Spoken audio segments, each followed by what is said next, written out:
ఈరోజు మనం ఒక చాలా ఆసక్తికరమైన అంశం గురించి మాట్లాడదాం. అదే గ్రామర్, వ్యాకరణం. తెలుగులో గ్రామర్ అంతగా తెలియకపోయినా అనర్గళంగా మాట్లాడతాం. మరి ఇంగ్లీష్లో గ్రామర్ అవసరమేంటి? గ్రామర్ నేర్చుకోకుండా ఇంగ్లీష్ మాట్లాడలేమా? తెలుగుతో పోలిస్తే ఇంగ్లీష్లో గ్రామర్ ఎందుకు అంత ఇంపార్టెంట్? ఇంగ్లీష్లో గ్రామర్ నేర్చుకోవాలనుకుంటే ఎంత టైం పడుతుంది? అసలు నేర్చుకోవటం మన వల్ల అవుతుందా? మనం ఈ వీడియోలో వీటన్నిటి గురించి పూర్తిగా తెలుసుకుందాం. Let's get started. Hello everyone, welcome back to easy English learning. Telugu మన మాతృభాష. మనం చిన్నప్పటి నుంచి ఇంట్లో, స్కూల్లో, బయట అంతా తెలుగులోనే వింటూ మాట్లాడుతూ పెరుగుతాం. వ్యాకరణం గురించి పూర్తిగా తెలియకపోయినా, ప్రత్యేకంగా నేర్చుకోకపోయినా సహజంగానే మనకు భాష వచ్చేస్తుంది. దీన్నే మనం సహజ భాషా సముపార్జన అంటాం. ఇంగ్లీష్లో న్యాచురల్ లాంగ్వేజ్ అక్విజిషన్ అంటారు. సహజ భాషా సముపార్జన అంటే న్యాచురల్ లాంగ్వేజ్ అక్విజిషన్ అంటారు. కానీ ఇంగ్లీష్లో అలా కాదు. ఇది మనకు రెండవ భాష. రెండవ భాష నేర్చుకునేటప్పుడు మనం కొంచెం వేరే పద్ధతిలో వెళ్ళాలి. అక్కడే వ్యాకరణం మనకు చాలా ముఖ్యమవుతుంది. వీటన్నిటి గురించి మనం డీటెయిల్గా ఇప్పుడు తెలుసుకుందాం. నేను ఈరోజు మార్కెట్కు వెళ్తున్నాను అనేది ఒక సెంటెన్స్. ఇంకొకటి, నేను నిన్న మార్కెట్కు వెళ్ళాను అనేది ఇంకొక సెంటెన్స్ తెలుగులో. ఇంకొకటి ఏంటి, నేను రేపు మార్కెట్కు వెళ్తాను. Okay, so this is third sentence. ఇక్కడ మనకు తెలియకుండానే టెన్సెస్ వాడాము. టెన్స్ అంటే present tense, past tense, future tense use చేసాము. ఒకటి, నేను ఈరోజు మార్కెట్కు వెళ్తున్నాను. ఇట్స్ ఎ ప్రజెంట్ టెన్స్ అంటే ఈ రోజు గురించి చెప్తున్నాం, ప్రజెంట్ గురించి చెప్తున్నాం. ఇంకొక వర్డ్ ఏమన్నాం, ఇంకొక సెంటెన్స్ ఏమన్నాం, నిన్న నేను మార్కెట్కు వెళ్ళాను అంటే వెళ్ళాను అంటే పాస్ట్ టెన్స్. ఓకే, మనం పాస్ట్ టెన్స్ వాడాము. అదే ఇంకొక సెంటెన్స్ ఏంటి, నేను రేపు మార్కెట్కు వెళ్తాను, ఫ్యూచర్ టెన్స్. ఓకే, సో రేపు మార్కెట్కు వెళ్తాను. ఇక్కడ వెళ్తున్నాను, వెళ్ళాను, వెళ్తాను. సో ఈ మూడు అనేది three tenses, present, past and future tense. ఇది మనకు మామూలుగా మనం నేర్చుకోకపోయినా జనరల్గా మనం ఆటోమేటిక్గా వచ్చేస్తుంది. సో మనం సపరేట్గా గ్రామర్ నేర్చుకోలేదు వీటి కోసం, కానీ గ్రామర్ మనకు తెలుసు. అదేవిధంగా ఇంగ్లీష్లో కూడా మనం జనరల్గా మనం ఇంగ్లీష్లో చిన్నప్పటి నుంచి మాట్లాడుతూ ఉంటే సో మనకి సపరేట్గా గ్రామర్ నేర్చుకోవాల్సిన అవసరం లేదు. కానీ మనము ఇంగ్లీష్ అనేది రెండవ భాష, మనము కొత్తగా నేర్చుకుంటున్నాం కాబట్టి సో గ్రామర్ అనేది ముఖ్యంగా అవసరపడుతుంది. చూడండి, తెలుగులో పదాల వరుస అంత ఖచ్చితంగా ఉండక్కర్లేదు. ఈ విషయం సింపుల్గా ఉదాహరణలతో అర్థం చేసుకుందాం. తెలుగులో వాక్య నిర్మాణం, ఇంగ్లీష్లో వాక్య నిర్మాణం ఎలా ఉంటుందో ఒక్కసారి చూద్దాం. తెలుగులో మనం ఒకే విషయం చెప్పడానికి వాక్య క్రమాన్ని మార్చొచ్చు. వాక్య క్రమాన్ని మనం అటు ఇటు చేసినా కూడా మనకు పెద్ద తేడా రాదు. నేను నీ కోసం వేచి చూస్తున్నాను అనేది ఒక సెంటెన్స్. నేను నీ కోసం వేచి చూస్తున్నాను. నెక్స్ట్ దాన్ని మనం ఎలా రాయొచ్చు, ఎలా అనొచ్చు, నీ కోసం నేను వేచి చూస్తున్నాను అని కూడా అనొచ్చు. ఓకే, సో ఇక్కడ నేను నీ కోసం వేచి చూస్తున్నాను అన్నా, నీ కోసం నేను వేచి చూస్తున్నాను అన్న పెద్ద డిఫరెన్స్ లేదు, మనకి అర్థమవుతుంది. ఇవి రెండు కూడా సరైన వాక్యాలే. మనం ఏ విధంగా చెప్పినా అర్థం మారదు. అదే ఇంగ్లీష్లో ఒకసారి చూద్దాం.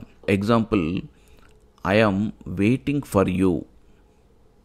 I am waiting for you ఇది కరెక్ట్ సెంటెన్స్. ఓకే, సో దీన్ని మనం మార్చి చూద్దాం.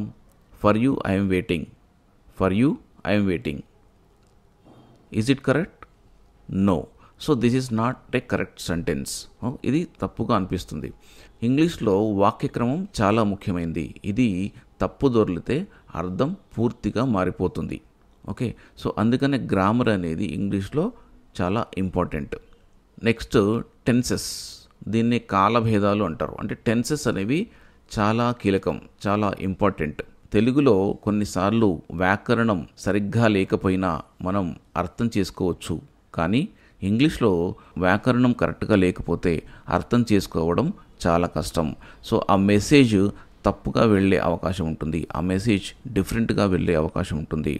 సో ఫర్ ఎగ్జాంపుల్ చూద్దాం. నేను 2 రోజుల క్రితం హైదరాబాద్ వెళ్ళాను. నేను 2 రోజుల క్రితం హైదరాబాద్ వెళ్ళాను.